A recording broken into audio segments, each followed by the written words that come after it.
ಕನಸನೊತ್ತು cinema ಇಂಡಸ್ಟ್ರಿಗೆ ಬಂದಿರುವ ಪ್ರತಿಭಾವಂತ ಕಿರಣ್ ಸುಬ್ರಮಣಿ ಸದ್ದಿಲ್ಲದೆ ಸಿನಿಮಾ ಮುಗಿಸಿ ಟೀಸರ್ ಅನಾವರಣಗೊಳಿಸಿದ್ದಾರೆ. ಅದುವೇ ಸಿ. ಹೌದು, ಸಿನಿಮಾದ ಹೆಸರೇ ಸಿ. ಅಪ್ಪ ಮತ್ತು ಮಗಳ ನಡುವಿನ ಭಾವನಾತ್ಮಕವಾದ ಕತೆ ಈ ಸಿ ಚಿತ್ರದಲ್ಲಿದೆ.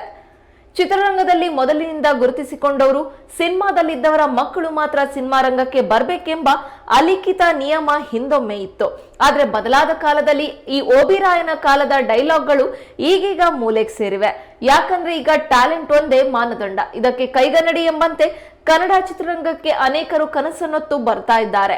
ಈ ಸಾಲಿಗೆ ಈಗ ಕಿರಣ್ ಸುಬ್ರಮಣಿ ಕೂಡ ಸೇರ್ಕೊಂಡಿದ್ದಾರೆ. ಹೌದು, ಕಿರಣ್ ಸುಬ್ರಮಣಿ ಕನ್ನಡ ಚಿತ್ರರಂಗದಲ್ಲಿ ಅದೃಷ್ಟ ಪರೀಕ್ಷೆ ಮಾಡಿಕೊಳ್ಳೋಕೆ ಬಂದಿರುವ ಪ್ರತಿಭಾವಂತ. ತಮ್ಮ ಮೊದಲ ಪ್ರಯತ್ನ ಸಿ ಚಿತ್ರವನ್ನ ನಿರ್ದೇಶಿಸೋದಲ್ಲದೆ ಚಿತ್ರದ ಮುಖ್ಯ ಪಾತ್ರವನ್ನ ಕೂಡ ನಿರ್ವಹಿಸಿರುವ ಕಿರಣ್ ಸದ್ಯಕ್ಕೆ ತಮ್ಮ ಕನಸಿನ ಕೂಸು ಸಿ ಪರಿಚಯವನ್ನ ಕನ್ನಡಿಗರಿಗೆ ಮಾಡಿಸಿದ್ದಾರೆ. ಟೀಸರ್ ಅನಾವರಣಗೊಳಿಸಿದ್ದಾರೆ. ಅಪ್ಪ ಮತ್ತು ಮಗಳ ನಡುವಿನ ಭಾವನಾತ್ಮಕವಾದ ಕತೆ ಈ ಸಿ ಚಿತ್ರದಲ್ಲಿದೆ. ಕಣ್ಣು ಕಾಣದ ಮಗಳ ಆಸೆ ನೆರವೇರಿಸೋಕೆ ತಂದೆ ನಡೆಸುವ ಹೋರಾಟಕ್ಕೆ ಕೈಗನ್ನಡಿ ಹಿಡಿಯುವ ಪ್ರಯತ್ನವನ್ನ ಕಿರಣ್ ಸುಬ್ರಮಣಿ ಮಾಡಿದ್ದಾರೆ. ಮೆಡಿಕಲ್ ಮಾಫಿಯಾ ಮೇಲೆ ಬೆಳಕು ಚೆಲ್ಲುವ ಪ್ರಯತ್ನವನ್ನು ಕೂಡ ಮಾಡಿದ್ದಾರೆ. ಬೇಬಿ ಸಾನ್ವಿ ಈ ಚಿತ್ರದಲ್ಲಿ ಮಗಳ ಪಾತ್ರವನ್ನ ನಿರ್ವಹಿಸಿದ್ದಾರೆ.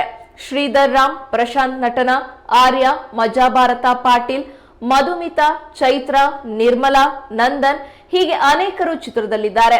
ಮಗನ ಮೇಲಿನ ಪ್ರೀತಿ ಮತ್ತು ಸಿನಿಮೋತ್ಸಾಹ ಕಂಡು ಕಿರಣ್ ತಂದೆ ಎಜಿ ಸುಬ್ರಮಣಿ ಚಿತ್ರಕ್ಕೆ ಬಂಡವಾಳ ಹೂಡಿದ್ದಾರೆ. ನವೀನ್ ಸೂರ್ಯ ಮತ್ತು ವೀರೇಶ್ ಕುಮಾರ್ ಛಾಯಾಗ್ರಹಣ ಚಿತ್ರಕ್ಕಿದೆ.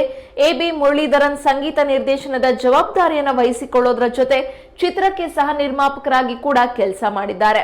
ನವೀನ್ ಸುಂದರ್ ರಾವ್, ವಿನಯ್ ರಾಜ್ ಹಾಗೂ ಚಿಕ್ಕಣ್ಣ ಮೂವರು ಸೇರಿ ಚಿತ್ರಕ್ಕೆ ಸಂಭಾಷಣೆಯನ್ನ ಬರೆದಿದ್ದಾರೆ.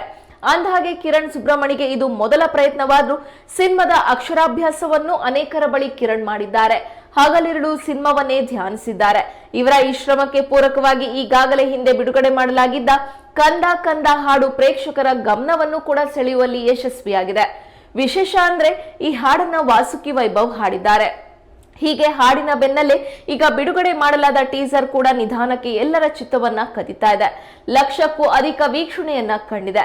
ಸದ್ಯಕ್ಕೆ ಟೀಸರ್ ಮೂಲಕ ಪ್ರಚಾರದ ಅಂಗಳಕ್ಕೆ ತಮ್ಮ ಚಿತ್ರ ಸಿ ಯನ್ನ ಕರೆ ತಂದಿರುವ ಚಿತ್ರತಂಡ ಇದೇ ಆಗಸ್ಟ್ 23ಕ್ಕೆ ಚಿತ್ರವನ್ನ ಕರುನಾಡಿನೆಲ್ಲೆಡೆ ಬಿಡುಗಡೆ ಮಾಡುವ ಯೋಜನೆಯನ್ನ ಹಾಕಿಕೊಂಡಿದೆ.